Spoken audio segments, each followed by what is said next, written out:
I agree. And I think be curious is great advice for dating, like for friendships, for everything. It's so much better to be the one interested than to try to be interesting.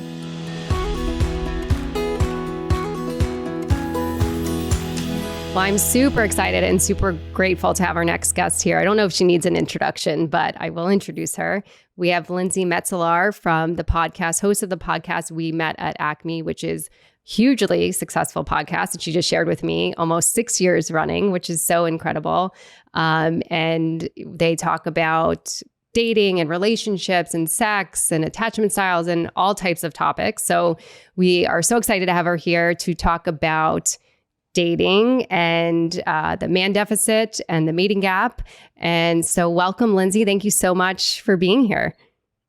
Thanks for having me, Beth. I'm so excited. Thank you. So just quickly, what's been your journey with We Met at Acme? How did you start that? What prompted you to start your podcast? Yeah, well, I had just turned 27 and I was very, very single. I was recently dumped on my birthday, actually. Oh my God. It was terrible. And I had this feeling that I wasn't the only person that was going through the feelings that I was going through about dating in the city and how hard it was to be single and find, a good connection. And I really wanted to listen to a dating podcast because I needed that to help me. There was nothing out there at the time. And so I was like, maybe I should just start a podcast where I just talk about my experience with friends and, take it from there. And I had no idea whether people would listen or not, but that's how it began. And then 6 years later, it's become, talking to more experts or celebrities or influencers or therapists about dating on like a bigger scale. Mm-hmm. And I've learned so much through the whole process.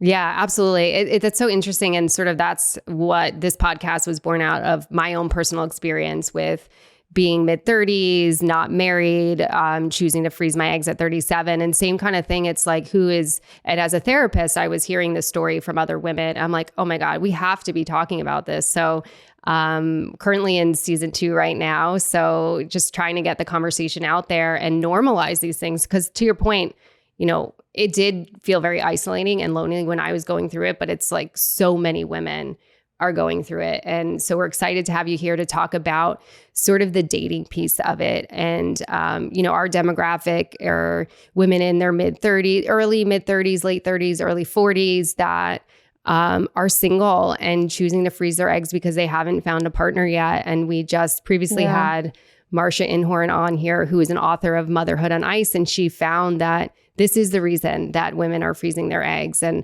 I'm curious to hear from you. Are you hearing those stories from other women? 6 years of doing this podcast, like what have you heard? Do you feel like, you're hearing that same narrative? Yeah, I definitely am hearing it. And I think it's hard because, as you get older, like as a woman versus getting older as a man, like we don't have the luxuries that a lot of men do in terms of like, oh, I'll just wait till I'm 45, Right. Yeah. And so the pressure, I feel like, does the opposite effect where it can like paralyze a lot of women to be like, well, I don't want to just go with anyone. Like, I'm not going to lower my standards and just settle. And like, I want to know that I'm making the right decision, or I want to put my career first. And so it leaves, I think, more women today than ever in their mid-30s, in their, late 30s, early 40s, single because they're choosing themselves.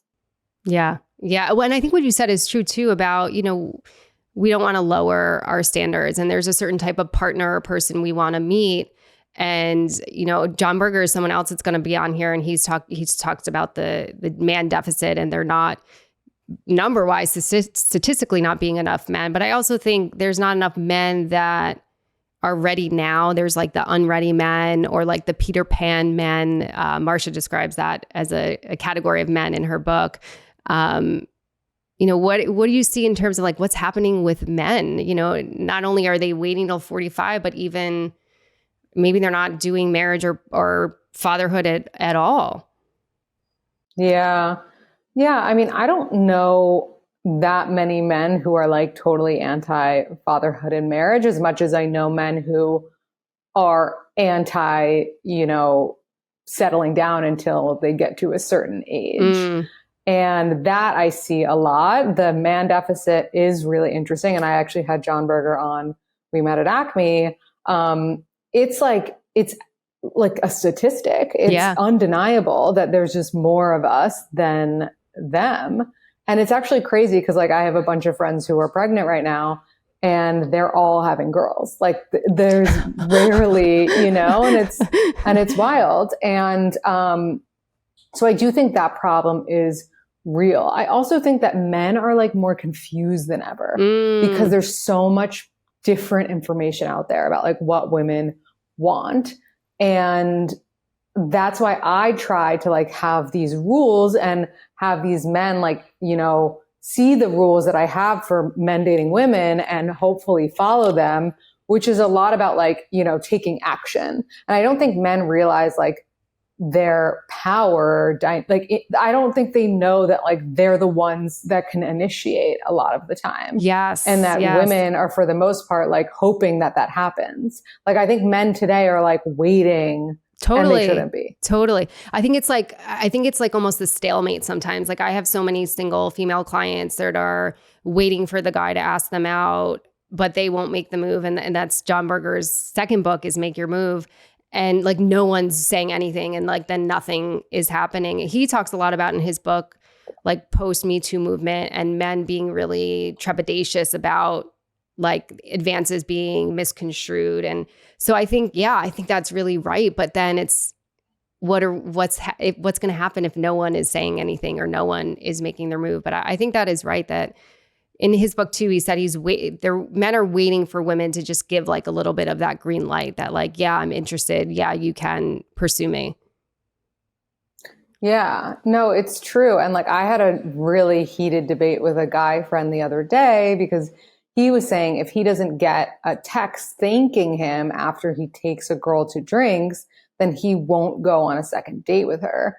And I was like, that's ridiculous. And I think like just the fragility, like these men, like back in the day, men would like, would be so unashamed to like, call your house multiple times, like, before cell phones and whatever. And now men are like too hurt if they're not getting like, praised for spending $20 on you. It's true. I think that, the fragility, it's so right. And I also think that speaks to, and maybe on both sides, like this idea that like people give up too easily. If it's like one little thing is not right, it's like, all right, it's out. And there's this optionality of the online dating. It's like, all right, I'll just go, back on and choose somebody else. And, I have so many clients, female clients that, I always like, if there's no glaring red flags on the first date, like try one more date. Like no one's their best self on the first date. And so unless he's like really, red flags flying everywhere, why not? And I think and maybe this is like a insecurity or fear-based way of going into dating. Like any one thing that goes wrong, I feel like people are like exit out. Right. And that's not sustainable because a lot of these relationships like are a slow burn and you don't give yourself an opportunity to experience that if you're like getting the ick because they, had bad posture for 5 seconds. Like that's not reality. And it's just not reality. Like it's not fair. I feel like no one's getting a fair chance. So you're right. But it's not the same thing as like, you should settle, but it's like, just give people a fair chance. I think too, absolutely. I totally agree with that. And I think too, and even for me, before I met my partner, Rob, at 34. And prior to that, I didn't understand my pattern of dating. Like I was choosing wildly outside the box type of people. Like that's what I was drawn to. And, like the chef on the yacht in Spain who I was going to like marry and sail around the world, like these ridiculous things. And I really got to this place at 34 where I was so good with myself that it allowed me to see Rob. And he was someone like, I would like never told myself I would never end up with somebody like that. And I think it's just like, to your point, it's not settling, but it's like opening your mind up to different possibilities or different versions of a person that you thought you might end up with. Right. Well, I also think that something you said was really important, which is that, you were going for a specific type. And I feel like for all these women who are complaining, like, oh, this guy was a fuckboy, or like he was, he strung me along, or he ghosted me. There's like 4 guys that have straight up been like, I like you, I want to take you out. And they've been like, ugh, no. Yes. Yeah. I me, myself too. I think I'll own that 100%. I think there were probably so many like great, nice guys that like crossed my path that I just didn't even like see them. Like I didn't, because I was like, okay, the athlete or this person or that. And I think when I got to be 34, I just had a different mindset. I think I understood my pattern a little bit more, and it allowed me to see Rob. And I think, there was one of your rules. I think it spoke to like why it's bad to have a type. For reasons it's bad to have a type. I think that was one of your posts. I think that's so important. And can you share more about that? Yeah, I think it just like puts your person in a box that's unrealistic for them. And it's unrealistic for you if they had a type too, because there's so much more than a type. Like personality is the number one thing that actually sustains relationships like through years and years. And if you're looking for this like perfect type, everyone's always going to disappoint you, because that's just so unrealistic. And like, I hate it. Like I'm watching Love Island right now, and like, it's, I don't know if your listeners watch Love Island, but it's like, these couples are paired up and then they send new people in to like shake things up. And some of these guys will be like, oh, I'm really happy with this girl I'm with now, but this girl just walked in and she's just my type. And it's like, okay, you don't know her. So she could be the worst. And I think that people just get too stuck on like the type thing, and it doesn't do any good for them. Yeah, absolutely. I think it sort of narrows the vision, and then you remove the optionality, and not optionality in terms of like the online dating. And I want to ask your opinion on that, because John Berger suggests that people get off the apps. But yeah, I think it creates really like this tunnel vision that doesn't give you more of a view of what else is out there, or who else is out there that could meet the things that really matter to you. Right. Yeah. So in terms of optionality, one of the advice in John Berger's book, Make Your Move, is he says to get off the apps. What's your thought on that? I don't think he's right necessarily. I also think it really depends on the kind of person you are. Like if you're someone who has a very active social life and you put yourself in situations where you could meet someone often, then you probably don't need to be on the apps. But a lot of people aren't like that. And I also just think that like we're all on our phones 24/7. Anyone that you could meet out is probably on Hinge.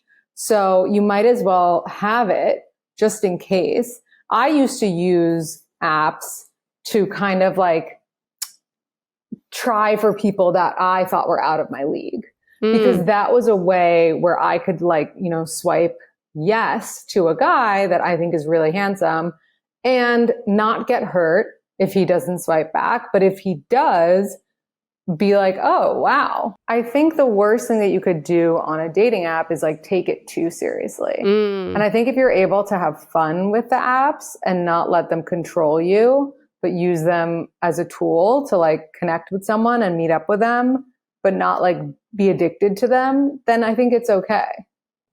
Yeah, I like that. Using it more as one of the tools, not the only tool, maybe, and approaching it with like a fun mindset. And I always try to stay sensitive to my clients that are in the dating world, because I'm not in it anymore. But I think there's a way to approach dating that can be like, I always encourage my clients, like, just be curious about who the person is. Like, go into it with a sense of curiosity of like, I just want to get to know who this human is. And I know saying that is like easier as someone removed from the dating world, but I think that, you know, the way you approach dating could help you be more successful for sure. I agree. And I think be curious is great advice for dating, like for friendships, for everything. It's so much better to be the one interested than to try to be interesting.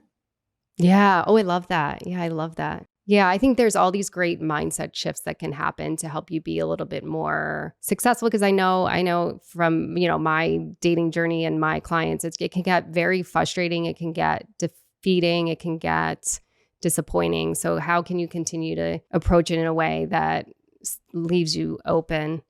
I loved one of your guests had talked about, and this is a shift I've been working on with a lot of my female clients, is moving out of this waiting to living. Like, I think I have had a lot of clients that are like waiting to find the partner to buy the house, waiting to go to the place, waiting to do the thing until they have the partner. And they're sitting in the space of waiting and kind of life is passing them by. And we've done this work to shift out of waiting until living, right? It's I'll be happy when I have the partner. I'll be happy when I have the baby. But it's like, well, wait, can we be happy now? And, you know, I'm curious to hear if you see some of your audience or some of the conversations you had or women that you speak to or men too, like, are they in this waiting? I think some people are, but it definitely holds them back because ultimately, like, you have to do what you want to do. And if you're forcing it to be with another person, that's never going to happen. Mm-hmm. And people can like sense that. If you want that like gorgeous apartment, like I remember when I met my husband, I had this like kind of like bachelorette pad. And I was like waiting to live alone because part of me was like, do I live with a partner when I have a partner? But I was like, you know what? No, like I'm going to like lean into this, like I have my own space. Love it. And I think that making that decision and making that choice and having this like really my own space and not considering another person is what really worked when I met him, because it showed like I'm independent and I have this space and he has his space. And I'm so glad that I didn't wait to like move in with a partner and I, you know, did my own thing. Yeah. Which is awesome to think about. But I think what, you know, through my conversations that I've had and, you know, reading Marsha's books and John's books, it's like these badass women coming up against this idea that men are intimidated by their independence or their success or their ambition. And that being one of the reasons that they are not partnered up. In Marsha's study, every woman that she interviewed, and the demographic was like mid-30s, late 30s, freezing their eggs because they couldn't find a partner. And they were all like highly educated, highly successful women, but all single. And a common thread in their narratives were like, men are intimidated by us. Do you see that too? Do you think that's a real thing? I think like boys are intimidated. I don't think men are. I love that. Yes. I love that. That's got to be like a tagline. Boys are intimidated. I love that. Mm-hmm. Yeah. I love that. I think that's true. I think women that are that badass, we don't want boys. We want men that are secure in themselves. Exactly. And like men want like a power couple. They don't need to be the one who's like doing it all. And of course there's, you know, a give and take. Like they do want to feel needed. Sure. Everyone wants to feel needed. But the men that I know that I respect think it's really cool when a woman has her own thing going on. Oh, I love that. I think that's a great message. And I think that hopefully gives a lot of women hope out there that they don't have to like dull themselves down. Or, you know, I have heard stories of women taking their education or their profession off their dating site. And I think it's like, no, own it. Like own who you are, own the badass that you are. So I think that's great messaging. I wanted to ask you this, and your thoughts on this is, as, for our demographic that they're feeling like they're running out of time or they're up against like this clock, biological clock, and they're out there and they're dating, like, what's your thoughts on when's the right time? Because this is a question that comes up a lot. Like, when is the right time for someone to tell the person that they're dating, like, hey, or ask, like, do you want marriage? Do you want kids? Like, or do you have any rules on that or thoughts on like when is the right time for someone to put that out there? I actually think, and this is probably controversial, but that you don't need to have the question of that unless you're in the minority, which is that you don't want kids or you don't want marriage. But for the most part, men assume that a woman wants kids in marriage unless they're told otherwise. True. Yeah, great point.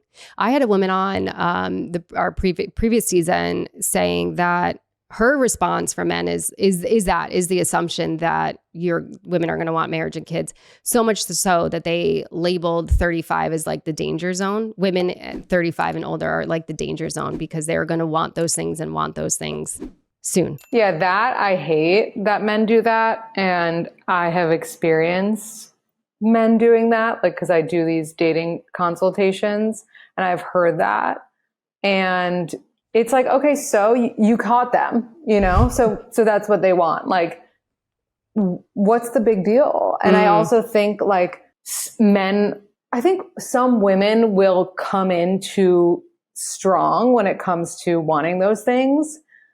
I think you can want those things and still like not lead with them necessarily. And I think that that's like the ideal, but it's hard. Yeah, it's hard. I think that is hard. I think that's like a lot of the women that I've spoken to is like trying to strike that balance of like not coming in too hot or not waiting too long, right? You get, so many dates in and then you find out they don't want. So it's like, yeah, where is that right timing or sort of sweet spot to have those conversations? Right. Like, I know women who first date will be like, don't worry, I froze my eggs. And it's like, don't do that. I think that's a horrible idea because that signals to a man, I'll do it with anyone. I'll be with anyone as long as they could be the father of my kid and a husband. I don't care who you are as a person. That's so interesting. Yeah, I had a friend that she's now, engaged and having a baby, but previously when single, she'd frozen her eggs and she's like, I want to put I have my age, but I also want to put the age of the eggs that I froze. And I always thought that was like an interesting comment, that this desire to put that out there. And I'm wondering what informs that. Is that do women think that men, I don't know, we need men on here. I'm dying to get some men on here to get some insight. And I'm sure you've talked to plenty of men. I'd be so curious to just have them on here to like understand their thoughts on this. Like what is informing women's decision to share that so upfront? Is it they have this idea that men look at you at like 37 and it's like, oh, she can't have children. And that's why I'm telling, my egg's age. I'd be curious to talk to some men about, sort of their perspective on all of this. Yeah. I'm curious because I do feel like all men have different perspectives on that. Whereas like women mostly have the same perspective. Yeah, I'm dying to get some men on here. I'm dying to do that. Another question I have for you, what are your thoughts on, you said earlier about like men are kind of like waiting, about women being more bold in their dating, like being the ones to make the first move, being the ones to ask the guy out. I know I have so many clients that their frustrations with the dating apps is like this chit-chatting back and forth. And like the guy that they talk for days and they're like, I don't want a pen pal. Like, why isn't he asking me out? And my response to that is like, well, did you ask them out? And they're like, no. So what are your thoughts on maybe women being more bold or making the first move? I think, and I always say this, like you can make the first move, but then you need to back off and let them take it from there. So I think I pretty much stand by that. Like you can make the first move, but then they need to show interest. It's like a dance. What do you think, some other advice to listeners to stay like hopeful in their dating? What have you seen in your work that has really worked for women in finding partnership and being successful in dating and maybe even just enjoying dating? Because I know so many of my clients are like, they just dread it. They just hate the apps. They really, it's like cringeworthy for them sometimes. Yeah. I mean, it's gonna be annoying advice, but it's really just like, try to, first of all, like maybe romanticize it a little bit more, have like your Carrie Bradshaw moment. I think also just get grateful, like stay in gratitude. You get to date. How cool is that? Oh, There I are love some that. people who are in shitty situations who can't get out of them. There are some people who can't date at all for whatever reason. You get to date and you get to experience learning about people. Every date, you learn something new about someone that you didn't know. And so for me, as a very curious person, dating was always so fun because I was like, at the worst, they don't like me. And at the best, like, I learned something new. How cool is that? So it's really just about like not attaching to the outcome of how everything goes. And this has to be my husband and this has to be my wife. And more so just like, is this fun? Did I learn something interesting? Did I enjoy myself? Yeah. I think that's amazing advice. I love, of course, the gratitude piece and approaching it and again with curiosity and enjoyment.